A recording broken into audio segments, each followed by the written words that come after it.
मेघवाल समाज द्वारा प्रथम उपखंडीय स्तरीय प्रतिभा सम्मान समारोह में जिनके सानिध्य में, जिनके आशीर्वाद से इस कार्यक्रम की शोभा बढ़ रही है, जो लगातार आध्यात्मिक क्षेत्र में हम सबका मार्गदर्शन कर रहे परम पूजनीय एक गुरुदाता नारायण स्वामी जी के चरणों में मेरा वंदन। आज की कार्यक्रम की अध्यक्षता कर रहे और जिनको हम आदर्श मान सकते हैं आपके और अपने और क्षेत्र के आदर्श मान सकते हैं, आदरणीय गोपाल जी डांगी साहब, जो अपने प्रशासनिक सेवा में अपने क्षेत्र से लगभग पहले प्रशासनिक सेवा में गए। तो ऐसे गोपाल जी के लिए भी एक बार जोरदार ताली बजाओ, क्योंकि ये प्रतिभा सम्मान उपखंडीय स्तरीय पहली बार कार्यक्रम है, इसलिए आपका स्वागत अभिनंदन है। आप मॉडल बने इस समाज का और क्षेत्र का, ऐसा मेरे लिए भी खुशी का विषय होगा। आदरणीय मनसासीन अतिथि आदरणीय ज्ञानाराम जी मेघवाल साहब, जो पूर्व जिला अध्यक्ष भाजपा के, आदरणीय PR चुंडावत साहब, डॉक्टर साहब है जो आज भी चिकित्सा सेवा में हम सबका स्वास्थ्य के लाभ देते हैं, आदरणीय जिला अध्यक्ष भवरलाल जी मेघवाल साहब, आदरणीय जो अभी जिनका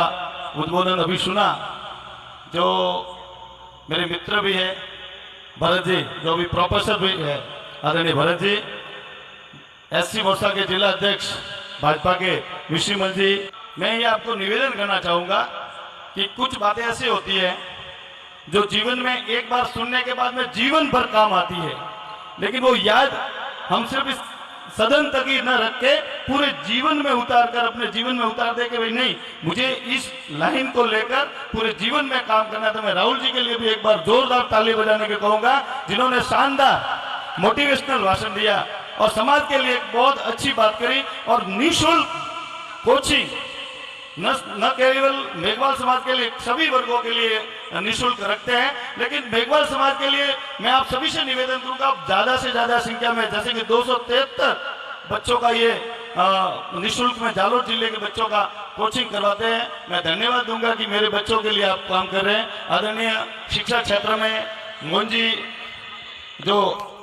ADO साहब है, CBO किस्तूरा राम जी और सम्मानित मंच, और जिनके द्वारा चिकित्सा अधिकारी से लेकर अलग अलग क्षेत्रों में, शिक्षा क्षेत्र में, अलग अलग क्षेत्र में आप चयनित हुए, इसके लिए आपको बधाई, शुभकामनाएं। और सामने विराजे हुए मेघवाल समाज के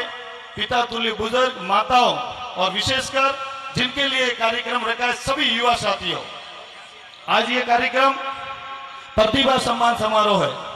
और जब प्रतिभा सम्मान समारोह होता है तो मोटिवेशनल भाषण राहुल जी देते हैं, फिर आपके सामने भरत जी बोले हैं, इसके बाद में आपके मंच पर ऐसे ऐसे लोग बैठे हैं जिनको आप सुनकर कुछ न कुछ प्राप्त कर सकते हैं, और वो बोलने के योग्य भी है, क्योंकि समाज बोलने वाला वही योग्य होता है जिसके पास कुछ होता है, और होने के बाद जब कुछ देने लायक हो जाता है, बोलता है, तो उसकी बात भी सुनी जाती है। एक साधारण युवा या साधारण व्यक्ति जिसके पास ज्ञान तो खूब हो जाता है, लेकिन जब वो कुछ हासिल नहीं कर पाता है, अपनी योग्यता किसी क्षेत्र में नहीं बता पाता, जब तक व्यापार जगत में अगर बढ़िया नहीं किया होता है, अगर सरकारी सेवा में अगर बढ़िया काम नहीं करा होता है, या सरकारी नौकरी प्राप्त नहीं करी होती है, व्यापार जगत में नहीं गया होता है, खेल जगत में अगर अच्छा खिलाड़ी बनकर नेशनल स्तर पर खेला नहीं हो, तो वो खेल की बात नहीं कर पाएगा। व्यापार में भले वो होशियार है, लेकिन अच्छी व्यापारी अगर व्यापार जगत में सफल नहीं हुआ है तो वो बात नहीं कर सकता। उसी प्रकार से अगर होशियार इंटेलिजेंट व्यक्ति इधर बैठा होगा, उसमें बहुत सारा राहुल जी से भी अच्छा ज्ञान होगा, भरत जी से भी अच्छा ज्ञान हो सकता है, और राजनीति क्षेत्र में मेरे से भी अच्छा ज्ञान हो सकता है, भरत जी से भी अच्छा ज्ञान हो सकता है, लेकिन अब आप तभी आकर बोल पाओगे जब आप सफल हो जाओगे। मैं आप सभी से निवेदन करूंगा कि जब सफलता आपके प्राप्त होगी, आप सफल हो जाओगे, तो आपका समाज भी आपका सम्मान करेगा और 36 कौम भी आपका सम्मान करेगा। मैं आपसे सभी से निवेदन करूंगा कि जिस प्रकार से सभी हम लोग जिनको आदर्श मानते हैं, जिनका हम शुरुआती कार्यक्रम में हमने माल्यार्पण पूजन के द्वारा कार्यक्रम की शुरुआत की, ऐसे बाबा साहब अंबेडकर जो खूब लड़ाई लड़ी, आपने उनके बारे में खूब पढ़ा भी है। उन्होंने किस लिए लड़ाई लड़ी कि कई तरह की बीमारियां थी, समाज में व्याप्त बीमारियों को दूर करने के लिए, अस्पृश्यता को दूर करने के लिए, उच्च नीच को दूर करने के लिए जो लड़ाई लड़ी थी, उस लड़ाई को लड़ने में काफी हद तक सफल हुए। फिर संविधान के निर्माण के समय भी उनका जब नाम लिखा गया कि नहीं संविधान, जैसा कि राहुल जी ने कहा कि किस लिए अंबेडकर जी का चुनाव हुआ कि भाई इन्हीं के द्वारा संविधान लिखा जाएगा, क्योंकि वो बहुत ज्ञानी थे। तो जब उन्होंने संविधान लिखा, जो बीमारी खत्म करना चाहते हैं, उस बीमारी को खत्म करने में अगर कोई संगठन, कोई समाज आपके साथ आ रहा है, तो आपको भी इस बाबा साहब को देखकर उस साथ के साथ आगे बढ़ना चाहिए। मैं आपसे निवेदन करूंगा, अगर सिर्फ और सिर्फ सरकारी नौकरी हासिल करके आप मान सम्मान प्राप्त कर सकते हैं, लेकिन दिल में जब सम्मान करने वाला कोई व्यक्ति आपका सम्मान करता है, तो उसके साथ भी कंधे से कंधा मिलाकर हमें आगे बढ़ना चाहिए। अभी भरत जी ने एक बहुत बड़ा विषय रखा कि स्कॉलरशिप, जो प्रोफेशनल डिग्री कर लेते हैं उसके बाद में स्कॉलरशिप नहीं मिलती है। भरत जी, बड़े दुख का विषय, जब भाजपा की सरकार आ जाती है तो आपके समाज के लोग हमारे पास आना बंद कर देते हैं, हमसे मांगना ही बंद कर देते हैं, और पहले से ही कुंठित हो जाते हैं कि नहीं, हमने तो वोट नहीं दिया इसलिए कोई देंगे नहीं। मैं आपसे निवेदन करना चाहूंगा, हम लोग कई बार सत्ता में आए, और आपको याद दिलाना चाहूंगा कि भले किसी की भी सरकार आई हो, जालोर सिरोही पाली में पहला नोटरी किसी की काल में बना, और किसी ने बनाया तो छगन सिंह के हाथ से बना है, भरत महेंद्र मेघवाल बना था। पूरे जालोर सिरोही पाली में किसी भी जगह, जोधपुर संभाग में नहीं था नोटरी, और ये भाजपा के सरकार में हुआ था, क्योंकि उसने मांगा था। वो मेरे मित्र जरूर थे, लेकिन उन्होंने पहली बार शुरुआत की थी। अब की बार सुरेश कुमार की भी नोटरी पब्लिक जो नौरवा के, उनको भी बनाया। उसके बाद में सरकारी सेवा में आप आज के समाज में कई बंधु बैठे हैं, आप सभी से निवेदन करना चाहूंगा, हो सकता है हम लोग सभी आपसे, सभी से तो मिलना नहीं होता क्योंकि खूब सारी सरकारी नौकरियों में, लेकिन जो मिलते हैं, क्या कभी हमने कुंठा पालित किए, क्या आपका मान सम्मान नहीं करते, कभी आपके सरकारी सेवाओं में किसी प्रकार की बाधा उत्पन्न करते हैं? जब भी आपने काम बताया है, आपके लिए हर संभव प्रयास किया है। जब आपने मांगा है तो, आपने अगर नहीं मांगा है तो बिना मांगे तो मां भी नहीं देती है। जब बच्चा रोता है तभी दूध पिलाया जाता है, और जब मांगते हैं तो आपको जरूर कुछ न कुछ दिया जाता है। समाज को कई तरह में मैंने देखा है कई बार कि जिस समाज में पहले से कुंठा पालित हो जाती है तो कहीं कहीं दुख होता है। मैं आप सभी से निवेदन करूंगा, मैं सभी छात्रों से निवेदन करूंगा कि आप अपने समाज के लिए एक बाबा साहब को आदर्श मानते हुए आप अपने समाज के लिए कुछ उदाहरण पेश करें। जैसे राहुल जी जिस प्रकार से बात करते हैं, राहुल जी का उद्देश्य ये नहीं है कि उनके साथ जो पीड़ा हुई थी, उनके साथ जब ये कोचिंग करने गए 70,000 की बात है, तो 70,000 इनके पास नहीं थे, तो इनके मन में आए कि नहीं, मेरे समाज के बंधुओं को भी मैं निःशुल्क कोचिंग देनी चाहिए। ये इसलिए मन में आया, ये चाहते थे तो खुद पढ़कर ये कहीं से एडजस्ट करके कोचिंग करके खुद आईटी करके फिर कहीं के सेट हो सकते थे, फिर अपना खुद का तैयार कर सकते थे, अपना बिजनेस भी सेटअप कर सकते थे। लेकिन नहीं, इनके मन में कहा है मैं सभी का ध्यान रखते हुए सभी को आगे बढ़ने का कैसा प्रयास करूं, ऐसा इनके मन में भाव आया। आज कई ऐसे समाज के बंधु बैठे हैं, आप सबको भी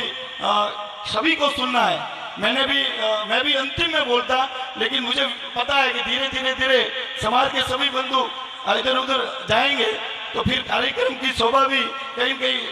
डिस्टर्ब होगी। फिर मेरी इच्छा थी कि मैं बीच में बोलूं, क्योंकि राहुल जी और भरत जी के बोलने के बाद में आपको हो सकता है कि मेरी बातें ज़्यादा वो एक्साइटनेस वाली या गाइडेंस वाली नहीं हो। लेकिन मैं आपसे निवेदन करता हूँ, आप सभी समाज बंधुओं से निवेदन करता हूँ कि अभी सरकार भाजपा की है, मैं आपका यहाँ और उपखंड स्तर का एमएलए हूँ। आप बेहिचक समाज का कोई भी काम लेकर आए, मैं वादे के साथ कहता हूँ जो नियम संगत होगा, जो नियमों में, क्योंकि आज तो आपके सरकारी कर्मचारी है, कई सभी शिक्षा देने वाले भी हैं और ऑफिसों में भी कई बैठे हैं, जो नियम में आएगा, तो 100% काम करेंगे। जैसा कि अभी बाप जी के यहाँ जो रास्ता है, उसका रास्ते का जो समस्या चल रही है, मैंने पूर्व में जो पूजा पाठ कलेक्टर महोदया थी उनके पास हम गए थे, लेकिन उस रास्ते का 19-20 एडीएम साहब और उनके थोड़ा सा कोई कंफ्यूज था, वो नहीं हुआ। लेकिन मैं आपको विश्वास के साथ कहता हूँ, मैं बाप जी आपसे भी निवेदन करता हूँ कि ये इसी महीने में ये रास्ता हम क्लियर कर देंगे, इसकी जो समस्या है उसका समाप्त कर देंगे, क्योंकि आपने नियम संगत काम करा है। आपने वो रास्ते के लिए जितनी भूमि आप गोचर की ले रहे उतनी आपने सरेंडर भी करी है, तो उसमें कोई दुविधा भी नहीं है। फिर भी लंबे समय से वो समस्या चल रही है। मैं विश्वास दिलाता हूं कि इसका उचित हल निकालकर जल्दी इसी महीने में वो रास्ता होगा, और मैं आपको वादा करता हूं कि वो रास्ता डिक्लेयर होने के बाद में उसको सीसी रोड का भी निर्माण करवा देंगे, ऐसा मैं आपको कहता हूं, जिससे अगली बार उपखंड स्तरीय कार्यक्रम इधर होगा, दूसरी जगह भी हो सकता है, लेकिन कार्यक्रम लगातार होते रहते हैं, तब ये रास्ता आपको उचित आवागमन में भी सुविधा मिले। अभी मेरे पास में और भी मांग आई कि पुस्तकालय के लिए